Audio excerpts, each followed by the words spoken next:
तो hello students, आज अपन chapter 3 जो एनसीईआरटी का है करंट इलेक्ट्रिसिटी, उसके बारे में अपन डिस्कस करेंगे। तो यहाँ पर देखो कि सबसे पहले अपन डिस्कशन करेंगे, अपना जो मेन फोकस रहेगा वो बोर्ड एग्जामिनेशन प्लस नीट का एग्ज़ाम रहेगा। ठीक है, बोर्ड प्लस नीट।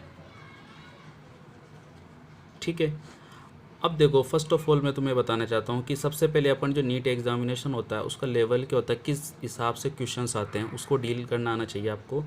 फिर अपन जो एनसीईआरटी के कंप्लीट सीरीज चलाएंगे, उसके बाद जो भी आपका एनसीईआरटी का चैप्टर और होएगा, जैसे कि इलेक्ट्रिक करंट या करंट इलेक्ट्रिसिटी जो है, इसके कंप्लीट होने के बाद में इससे रिलेटेड जितने भी क्वेश्चंस आए नीट के एग्जामिनेशन में वो हम डिस्कस करेंगे। लेकिन सबसे पहले अपन लेवल देखते हैं किस लेवल का नीट में क्वेश्चंस आते हैं। तो देखो फर्स्ट ऑफ ऑल, किसी आवेशित कण जिसका 3 × 10⁻⁻10 वोल्ट पर मीटर तीव्रता के विद्युत क्षेत्र में। तो सबसे पहले आपको ये देखना, किसी भी न्यूमेरिकल्स को अटेम्प्ट करने से पहले आपको यह देखना होता है कि डाटा कौन कौन सा आपको दिया हुआ है। ठीक है, तो देखो स्टेप फर्स्ट के अंदर जीरो लेवल से मैं आपको बता रहा हूँ। स्टेप फर्स्ट में क्या है, डाटा कौन कौन सा दे रखा है, तो आपको विद्युत क्षेत्र दे रखा है। ठीक है,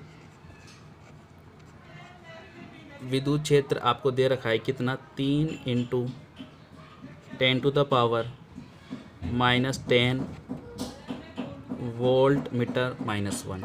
ठीक है, उसके बाद में देखो अपवाह वेग, ठीक है, ड्रिफ्ट वेलोसिटी। ठीक है, अपवाह वेग जो है आपको कितना दे रखा है, 7.5 × 10⁻⁻4 मीटर पर सेकेंड। ठीक है, तो आपसे गतिशीलता पूछ रहा है। अब देखो यहाँ पे आपको बहुत सारे क्वेश्चंस फॉर्मेट हो सकते हैं कि इस क्वेश्चन में तो जैसे कि आपसे वो गतिशीलता निकलवा रहा है। कई बार वो क्या होता है, गतिशीलता की यूनिट्स भी पूछ लेता है आपसे, गतिशीलता की यूनिट्स भी पूछ लेता है आपसे। ठीक है, तो देखो हमने पढ़ रखा है कि जो अपवाह वेग होता है वो किसके प्रोपोर्शनल होता है, इलेक्ट्रिक फील्ड के ई के प्रोपोर्शनल होता है। ठीक है, तो V D is equal to, जैसे अपन समानुपात के चिन्ह को उठाते हैं तो अपने पास में आता है म्यू इंटू ई। ठीक है, म्यू क्या है, आपकी गतिशीलता। ठीक है, म्यू क्या है, आपकी गतिशीलता, मतलब कि आपका जो इलेक्ट्रॉन हो है वो किस रेशो के हिसाब से वो एक तरीके से अपनी स्पीड को पिकअप कर रहा है। ठीक है, किस रेशो के हिसाब से वो मूव कर रहा है। ठीक है, तो देखो यहाँ पे म्यू इज इक्वल टू क्या आ जाएगा, V D upon E. Mu की जो वैल्यू है वो कितनी आ गई यहाँ पे, mu is equal to V D upon E. अब देखो वी डी की जो वैल्यू है वो कितनी है, यहाँ पे अपवाह वेग को अपन वी डी से रिप्रेजेंट करते हैं। वी डी की जो वैल्यू है 7.5 × 10⁻⁻4 अपॉन इलेक्ट्रिक फील्ड जो है आपका 3 × 10⁻10। इसको जब आप सोल्व करते हो तो ये कितनी बार कटेगा, 2.5। ठीक है, 3 को 2.5 से मल्टीप्लाई करोगे तो भी 7.5 ही आएगा। ठीक है, इंटू, अब देखो 10⁻⁻4 और 10⁻⁻10 को आप जब ऊपर लेके जाओगे, ठीक है, तो यहाँ पे कितना आएगा, प्लस में हो जाएगा। तो 10⁻10 सॉरी 10�10, तो 10⁻10 में से -4 गया तो आपके पास जो आंसर आएगा 2.5 × 10⁻6 मीटर स्क्वायर। ठीक है, वोल्ट -1 और सेकेंड -1, यह आपके पास में म्यू की वैल्यू आ जाएगी। ठीक है, तो म्यू का मान जो आएगा आपके पास में वो क्या आएगा, 2.5 × 10⁻⁻4 × 10⁻10। इसको जब आप सोल्व करोगे तो 10⁻6 आएगा। आपको यूनिट लगाना नहीं भूलना है। यूनिट आपको क्या लगानी है, जैसे इसने क्वेश्चंस में दे रखा है, metre square, volt inverse, second inverse. ठीक है, तो ये अपना पहला क्वेश्चन था। ठीक, I hope that you will understand better way. ठीक है, तो आपको जनरली क्या याद रखना है, माइंड में पिक क्या रखनी है कि जो अपवाह वेग होता है वो विद्युत क्षेत्र के समानुपाती होता है। ठीक है, और वो कई बार आपसे जैसे कि म्यू की वैल्यू दे देगा, ई की वैल्यू दे देगा, वी डी की वैल्यू फाइंड आउट करवा लेगा आपसे वो। ठीक है, अब देखो उसके बाद में अपन एनसीईआरटी के, ये एक तरीके से बेसिक लेवल का क्वेश्चन था जो नीट 2020 के अंदर स्टूडेंट्स से पूछा गया था। ठीक है, अब देखो उसके बाद में ये एनसीईआरटी का फर्स्ट क्वेश्चन है। ठीक है, और एनसीईआरटी के फर्स्ट क्वेश्चन को अपन डिस्कस करते हैं। ठीक है, देखो किसी कार की संचायक बैटरी का विद्युत वाहक बल 12 वोल्ट है। ठीक है, यदि बैटरी को आंतरिक प्रतिरोध 0.4 ओम है, बैटरी का आंतरिक प्रतिरोध जो है 0.4 ओम है, तो बैटरी से ली जाने वाली अधिकतम धारा का मान क्या होगा। तो देखो आपको सिंपली क्या करना है, सबसे पहले देखना है यहाँ पे जो वर्ड आया है संचायक बैटरी का विद्युत वाहक बल। तो देखो इसको सोल्व करने के लिए सॉल्यूशन आपको करना है, तो सोल्व करने के लिए आपको क्या करना है, इसमें सिंपली कुछ चीज़ों का आपको ध्यान रखना है। ठीक है,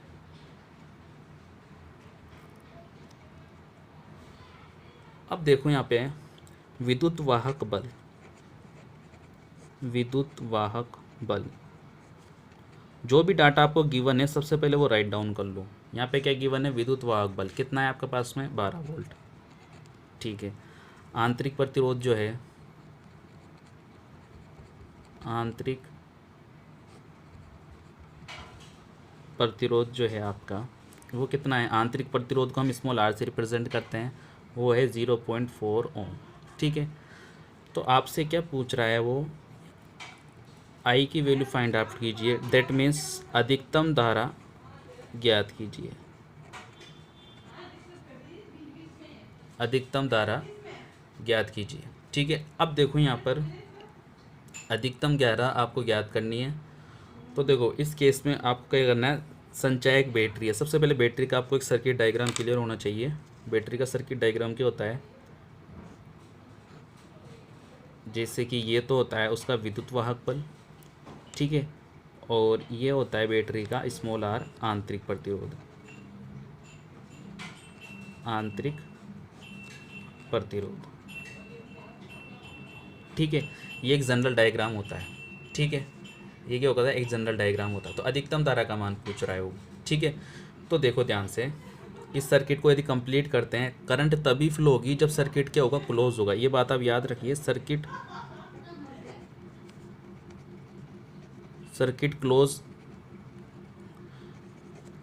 क्लोज होगा तभी आपका क्या होगा,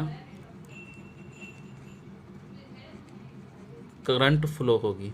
ठीक है, सर्किट जब क्लोज होगा तभी आपकी क्या होगी, करंट फ्लो होगी। ठीक है, ये एक कंडीशन से करंट फ्लो होने की। ठीक है, तो अब अपन क्या करते हैं, इस सर्किट को क्लोज कर देते हैं। Capital E small R. ठीक है, ये सर्किट को अपन ने क्लोज कर दिया। ठीक है, किसी वायर के थ्रू अपन ने क्या कर दिया, क्लोज कर दिया। अब देखो यहाँ पर एक पॉइंट नोटेड है, इसको थोड़ा अंडरस्टैंड करना। अधिकतम धारा, अधिकतम धारा क्या होती है, अधिकतम धारा तब होती है जब भी बाह्य परिपथ क्या हो, बाह्य परिपथ का बाह्य प्रतिरोध जो होता है आपका, उसका मान क्या हो, 0। देखो यहाँ पे कोई भी बाह्य प्रतिरोध नहीं है, मतलब आर की वैल्यू कितनी है यहाँ पे, 0, कोई भी प्रतिरोध नहीं है यहाँ पे। ठीक है, अधिकतम धारा के लिए कंडीशंस क्या है, अधिकतम धारा, अधिकतम धारा का फ्लो होती है जो रेजिस्टेंस क्या हो, प्रतिरोध, प्रतिरोध भी कौन सा, बाह्य प्रतिरोध, बाह्य जो प्रतिरोध है आपका वो क्या हो, उसकी वैल्यू कितनी होनी चाहिए, 0 होनी चाहिए। अब देखो यहाँ पे सिंपली अपन को क्या करना है कि आई करंट फ्लो हो रही है यहाँ से, सेल से। तो देखो अपन ने पढ़ रखा है विद्युत वाहक बल जो होता है, एक तरीके से इसकी जो यूनिट होती है, एक तरीके से ये वोल्टेज ही होता है। विद्युत वाहक बल जो होता है एज ए वोल्टेज होता है। ठीक है, अब देखो ओम्स के लॉ के अकॉर्डिंग, ओम ने लो जो दिया था उसके अकॉर्डिंग क्या है, विभवांतर जो होता है, विभवांतर जो होगा वो किसके बराबर होगा, धारा इंटू प्रतिरोध। ठीक है, धारा इंटू प्रतिरोध के इक्वल होगा। ठीक है, अब देखो यहाँ पे विभवांतर, डेट मीन्स यहाँ पे आपको विद्युत वाहक बल दे रखा है, तो आप ई की वैल्यू लिखिए, करंट आई इंटू आपको यहाँ पर रेजिस्टेंस जो है, इंटरनल रेजिस्टेंस स्मॉल आर दे रखा है, इंटू स्मॉल आर। अब देखो डाटा आप पुट कर दीजिए, स्मॉल आर की वैल्यू पुट कीजिए आप। तो देखो यहाँ पे आपको ई की वैल्यू जो दे रखी है वो 12 वोल्ट है। ठीक है,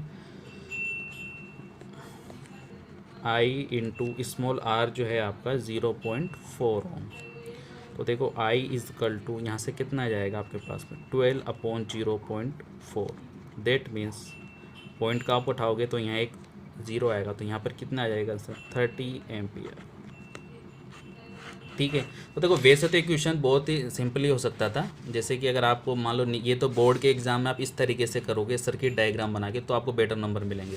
ठीक है, और जनरली कॉम्पिटिटिव एग्जाम में अपन को इतना कुछ करना नहीं रहता। तो देखो यहाँ पर कॉम्पिटिटिव एग्जाम के हिसाब से आपको क्या करना है, 12 वोल्ट दे रखा है और रेजिस्टेंस दे रखा है, बस उनको डिवाइड कर दो ओनली, और क्या पूछ रहा है, मैक्सिमम करंट पूछ रहा है, और कोई डाटा अवेलेबल नहीं, जो जो डाटा उसी को यूज़ करो बस आप। 12 वोल्ट 0.4 ओम, दोनों को डिवाइड कर दो, आपके पास करंट की वैल्यू आ जाएगी। लेकिन बोर्ड एग्जाम में आपको रिप्रेजेंटेशन के नंबर मिलते हैं, तो आपको इस वे में से करना रहेगा, ठीक है। तो आज का सेशन इतना ही, फिर और नेक्स्ट क्वेश्चन की जो सीरीज है वापस बाद में अपलोड करूँगा, ठीक है। Thank you very much all of you guys.